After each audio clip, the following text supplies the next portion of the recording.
I just walked out of the theater a changed man after seeing Spider-Man Brand New Day. Walking into the theater, I was a man who has loved every Spider-Man we have seen on the big screen over the last 24 years, but it was clear in my mind that Tobey Maguire was the best Spider-Man. There's no doubt that part of that is definitely because I grew up watching Tobey Maguire's Spider-Man movies, so he definitely has a little extra boost in nostalgia, but I also thought his movies outside of Spider-Man 3 were phenomenal, with Spider-Man 2 being the best live-action Spider-Man movie of all time, and Tobey did a phenomenal job embodying Peter Parker in Spider-Man. However, now, after today, I think it's objectively quite clear that Tom Holland is the best Spider-Man, and honestly, deep down, even though it hurts to say out loud with how important Tobey Maguire's Spider-Man has been to me, but I think Tom Holland now is my own personal favorite Spider-Man as well. That is how highly I thought of Spider-Man Brand New Day, which I'm not sure I'm ready to declare it is the best Spider-Man movie of all time without at least one or two more viewings, but as of right now, with only one viewing, I can easily declare Spider-Man Brand New Day as one of the best comic book movies over the last few years, and I absolutely need to talk about this film with you. Now don't worry, there will be a lot of praise for Tom Holland and how amazing I thought he was in the film, but I first need to start with Destin Daniel Cretton because my god, he was cooking with this movie and deserves so much praise for how this movie was shot. This movie felt like a true comic book come to life with some of the visuals and just how Cretton framed certain moments, and on top of that, I think it was the absolute best action we have seen in any Spider-Man movie, and I'm not sure it's very close. No disrespect to any other Spider-Man movie, it's not like we haven't gotten some great action over the years and things like No Way Home, Spider-Man, and The Amazing Spider-Man 2, but Cretton is just showing off in this movie, and I'm so glad Marvel decided to choose Cretton for this movie. Going into the film, I always expected there to be some good action. I mean, just look at Shang-Chi, which is some of the most fun action we have ever gotten in the MCU, but I was somewhat curious what he would do with a character like Spider-Man, who obviously has a very different set of abilities compared to Shang-Chi, and man, did he not disappoint. The visuals and framing are great, which is a huge testament, especially with a character like Spider-Man, who can be hard to follow at times with his speed and agility as he is jumping or swinging all over the screen, but I think Cretton shot it in a way that makes it very easy to follow and clear, which can't be said about every MCU film because some of the action in the MCU can make you damn near feel seasick with all of the shaky cam and all of the fast cuts, but I think Brand New Day avoids that for the most part, even with some of the crazy action and ideas Cretton and company had for the character. However, where the action really stands out is the overall creativity and utilization of Spider-Man's powers. We see Spider-Man doing shit in this film that is just so much fun and feels like stuff that previous live-action films wouldn't even attempt outside of Mark Webb in The Amazing Spider-Man 2. I love the great emphasis on Peter's agility, all of the new ways he's able to use his webs to create advantages for himself, and with each movie, I have just loved to see how Tom Holland's Spider-Man has evolved into a truly powerful hero. Another great part of this movie was the web swinging. My god, was it great to see a Spider-Man movie finally emphasize web swinging once again for more than one scene. Not only was the volume of scenes great, but just how it was shot was excellent as well. My favorite of which was the scene after the party at Ned and MJ's place where Peter has to see MJ and her new boyfriend share a kiss, which first off, ouch, that even hurt me, but the swinging in the rain was great and definitely gave off heavy Spider-Man 2 vibes. However, I would say this scene was even better because without the mask, you truly felt the pain that Peter was going through, and that's one area where Tom has always excelled as Spider-Man, and that's making the audience feel without going over the top with his emotion. Holland is able to tell you everything you need to know just with his eyes, and the scene at the party where he sees that kiss and the subsequent swinging in the rain is maybe some of the best acting Tom Holland has done in the role. And while we were on the topic of Tom Holland and his acting, now is probably a good time to just give him all of his flowers because that guy is just Spider-Man. Again, I love Tobey, and I also love Andrew, but in this movie, I think Holland is Spider-Man ripped off of a comic book page in a way that we truly have never seen in any previous movie. Tom Holland is no longer Iron Man Jr., which quickly I want to say is something that I always felt was way overblown. Don't get me wrong, I do feel like the MCU did make Spider-Man a little too high-tech and a little too reliant on Stark, but I still thought as each movie passed, that very clearly was becoming less of a focus for the character, and I honestly couldn't get mad at the MCU for trying to connect Spider-Man so closely to a central figure like Iron Man. The whole point of bringing Spider-Man into the MCU was so that he could cross over with other characters and be a part of the connected universe. Bringing him into the MCU just to make him a solo hero with little to no connection to any other of the Avengers felt like it would defeat the purpose of Sony and Marvel reaching an agreement in the first place. Sorry for that aside though, let's get back to Tom Holland and the fact that in this movie he truly felt like Spider-Man come to life. In the suit, he was fun, more confident, powerful, and honestly feels like a completely different version of the character that we got to meet in Captain America Civil War or Spider-Man Homecoming, and I mean that in a great way. It's a testament to the journey and evolution Peter Parker has gone on in the MCU and how he truly now has become his own hero. That journey has been rough, especially over the last 4 years following the events of No Way Home, where he's isolated and alone as well as obsessed with his work as Spider-Man Spider-Man, not allowing for any external connection. Spider-Man was burdened with the immense responsibility and risk of his powers, and I think Tom does a phenomenal job showcasing that in his acting. It always feels like the weight of the world is on his shoulders, and you just feel bad for him. His obsession with being Spider-Man and not Peter Parker is what also leads to the increased arachnid hormones, which I'll admit, I can't say I was super enthralled with the human spider stuff throughout the first 2 acts of the film. I understand how it was a side effect with his obsession of always being Spider-Man, as he simply didn't know how to be Peter Parker anymore due to not having anyone left and his great fear of bringing anyone into his world, as that also comes with immense risk. But for some reason, the fight to find a way to dampen his abilities was one of the weaker parts of the film for me. It wasn't bad by any means, and of course the inhibitor was a big plot device for the movie, so I understand its involvement, but I could have maybe done without it. I will say, I love how he embraced his powers and unique abilities at the end of the film, becoming more comfortable in his own skin and becoming a truly evolved version of Spider-Man who doesn't need the tech anymore. With Tom Holland though, I don't know what else to say besides the fact that he was simply amazing, and I really do think the Spider-Man we get in this movie is by far the closest to what I have read for years in the comics. In this movie, he gets to be funny, confident, and powerful as Spider-Man, awkward and intelligent as Peter Parker, but mostly he goes on an emotional arc that feels relatable. Even though we certainly cannot relate to being wiped from existence or transforming into a spider, most if not all of us can relate to the feeling of feeling alone and isolated. Losing someone near and dear to us that perhaps changed our view of the world and made us realize how dark and scary reality actually can be. Plus, I'm sure a lot of us have had issues with friends or a significant other where perhaps things ended unceremoniously, and adapting to life without them can feel strange and a bit too difficult, causing us to perhaps put our focus into other things, whether that is something like work or even worse habits that only make the cycle even more vicious and harder to break. Putting yourself back out there, not just looking for somebody new, but just out in the world in general, is daunting, takes guts, and is a leap that can feel impossible to make as you feel like you're meant to be alone or you're afraid to get hurt again. Seeing a superhero with such power like Spider-Man struggle with such human issues felt very refreshing and made Tom Holland's Spider-Man feel far more relatable than I feel like he's ever been in past films, and in Brand New Day, I thought it was really beautiful seeing Spider-Man being able to connect with the outside world again and feel comfortable in his own skin. I know Tom Holland has really started to make a point of doing more serious work and things like The Odyssey, as well as a Fred Astaire biopic coming out soon, most likely hoping to get out of the shadow of a character like Spider-Man. But Tom, I really hate to break it to you, buddy, you are just Peter Parker. Don't get me wrong, I loved your work as Telemachus, and I'll be there to see what you do as Astaire, but whenever I see you, all I see is Spider-Man, and I hope you get to play this role for years to come, because you have set a new bar for what it means to be Spider-Man in live action, and I doubt I'll see anyone surpass that in my lifetime.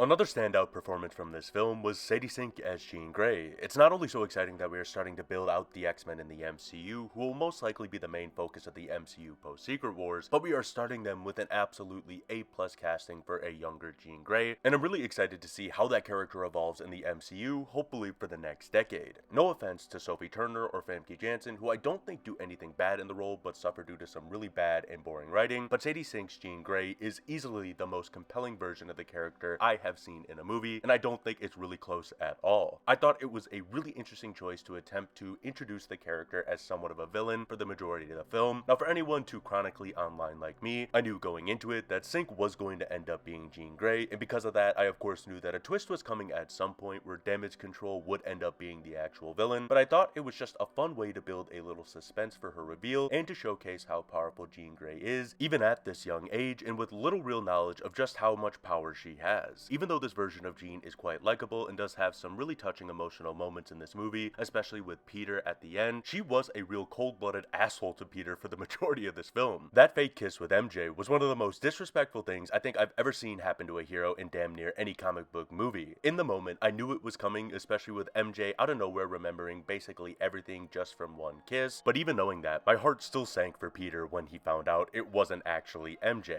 However, even after doing some evil shit like that, I still thought the stuff about her sister and the found family stuff with Peter really worked. I will say, I definitely wish there was a bit more time given to further the relationship between Jean and her sister so that the whole VMAX thing had a bit more of an emotional punch, but I get for much of the film, they were trying their best to maintain the mystery of the character, making a much deeper dive into their history and backstory quite difficult, with so many other storylines taking place. The scene where Jean once again enters Peter's mind and speaks with both May and Peter I thought was surprisingly moving, and I really like the connection that seems to be growing with Peter and Jean. I would love to see Spider-Man crossover with the X-Men in the future once the X-Men truly get up and running in the MCU. I'm not sure whether or not Sadie Sink is confirmed to be in Secret Wars. I know I have definitely seen rumors and speculation speculation about that, but regardless of what happens in Secret Wars, I am just so excited to see the first MCU X-Men movie. I'm not a hater on any previous X-Men film. Some of them I honestly really love and return to quite frequently, but I always have felt outside of Wolverine, Deadpool, Magneto, and Xavier, for the most part, the rest of the characters have deserved so much better, and if what we got from Sync as Jean Grey in Brand New Day is any indication for how the rest of the castings are going to be, and just the overall care these characters are going to get, I think we could be in store for something pretty special in a few years whenever the first X-Men movie comes out. Of course, Jean was not the only other big name character to appear. There was also Mark Ruffalo's Bruce Banner and Jon Bernthal's Punisher. Starting with Banner, I will admit I was a little disappointed with specifically the Hulk stuff in this movie and how little of the Hulk there actually was in the film. I understand that could just be me being extremely greedy, but just based on the marketing and the overall talk about Hulk's involvement in the movie, I just thought we'd get a little bit more. But the stuff we did get I thought was a lot of fun, especially the return of a more savage Hulk, which jokingly felt like a little bit of a middle finger from Marvel, considering all of us fans have been begging for years to see the Hulk go a bit more back to his roots and truly become the insanely powerful and oftentimes terrifying character he is. So blue-balling us with a minor 5-minute action scene felt a little bit like a cruel tease, but again, even if it was short-lived, it was pretty awesome seeing Hulk and Spider-Man going toe-to-toe. The way it was shot made the Hulk scene truly ferocious, and I didn't say this out loud in the theater, of course, but in my mind, all I kept thinking was, run, Spidey, run! You cannot fight the Hulk like this in an enclosed space. And props again to Cretton, because in those moments in the tower where Spider-Man was simply attempting to evade the Hulk, it felt very claustrophobic, and I genuinely did not know what Spider-Man was going to do. Like always, I always do love seeing Ruffalo's Banner, and it was cool to see him and Peter get a real scene together to talk science. I think this film does a much better job of showcasing just how smart Peter Parker is. In past films, it definitely felt like the Stark tech was doing a lot of the heavy lifting, but when you see Peter go toe-to-toe with somebody like Bruce Banner intellectually and taking a more hands-on approach with the creation of his gadgets and suit, it makes it very clear that Spider-Man is not only very capable physically, but mentally as well. I get he was applying to schools like MIT in past movies, so it was very clear he was no slouch, but it just felt like a bigger focus to me. However, back to Banner, even though it was just a cameo for the most part, and I still wish deep down we got a little bit more from the Hulk fight, I thought he served his purpose very well. When it comes to Punisher, I can't lie, I was a bit shocked how much I enjoyed his involvement in this movie. Now, I've been a big fan of Frank Castle in the MCU ever since his debut in Daredevil Season 2, so I was certainly excited by the idea of seeing him in the movie, but I was kind of worried how he would be utilized, and due to the fact that this was a movie that would be attempting to appeal to a much more family-friendly demographic than something like Punisher, I thought there was a risk that Frank Castle could end up feeling like a completely different character. But thankfully, that was not the case, and I thought Frank was an excellent addition to this movie. Yes, he is definitely toned down in certain aspects in terms of the violence, especially compared to the Punisher special we just got, but I think it very clearly keeps the spirit of the character with all of his patented yelling, surprisingly good amount of swears, and a great let me tell you something moment, and I just thought the chemistry between Punisher and Spider-Man was phenomenal, which should be no shock considering the history Bernthal and Holland have together, but I truly would love to see these two team up again in the future. I thought the way their personalities bounced off each other was just insanely comedic. They had a bond that grew as the film went on, and I think they both learned some important lessons from each other, and I think that's what was so great about the Punisher's involvement. It didn't feel like some studio mandated, hey, we need to add another big name character to the movies so that we can make the poster look better, or so that we can have an even bigger fight with the Hulk. Instead, Punisher served a real purpose, pushing Peter to not be so alone, and basically telling him, you do not want to be like me. Living alone with no one to call family, or hell, even have as a friend, is not a lifestyle choice you want to make. Also, I think in this movie, Frank as a character was dramatically changed after the shooting of Spider-Man. He now seems to see the flaws in his methods that he constantly remarks is how things should be done throughout the film, and I have a strong feeling the Punisher we see in future projects will be pretty dramatically different and changed, hopefully for the better. Also, I truly cannot understate how much the comedic work from Bernthal worked for me in this movie. I'm sure a lot of it is because he very typically is a hard ass, not just as Frank in previous projects, but in a lot of movies and shows he's been in. But letting him have a bit more fun in this, especially when he's being controlled by Jean, or just in a lot of the scenes with him and Spider-Man bickering like a married couple, I really think was a great choice, and like I said before, I would absolutely love to see Spider-Man and Punisher interact again in the future. I thought Ned and MJ were great as well. The chemistry that Tom and Zendaya have is truly up there for some of the best that we've seen in any comic book movie, which should come as no surprise considering the pair's real life relationship, but I cannot give enough praise to both of them because a lot of the times the couples and romance in these movies can feel so forced. But I've really enjoyed seeing MJ and Peter's relationship evolve over the last 4 films, and I'm really happy that there was no quick fix in this movie to ensure that that MJ and Peter can get back together. I'm honestly a little surprised they did not get back together by the end of this movie, and that's a big props to Marvel and the writers for leaving the door open to go any way with it. I think the bond between Peter, MJ, and Ned is amazing, and I definitely want to see them interact a lot more in the future, but I hope Marvel explores bringing in new people into the mix over the next movie or two, whether that's Gwen Stacy, a Harry Osborn, or maybe even Black Cat. I still think of course MJ and Peter will end up together when it's all said and done, but I'm really glad that it's going to be a bit of a journey to get back to that point. I am curious to see what the handshake with Ned did unlock. Did Ned remember everything, or maybe just a little? Personally, I hope it's not a lot, because I wouldn't love if they undermined the sacrifice Peter made in No Way Home, but I'm gonna wait until the next movie when we get some more clarity before I get too critical, because I'll admit I'm not a huge fan of the idea of a handshake fixing all between Ned and Peter. I much prefer seeing Peter and Ned form a new bond.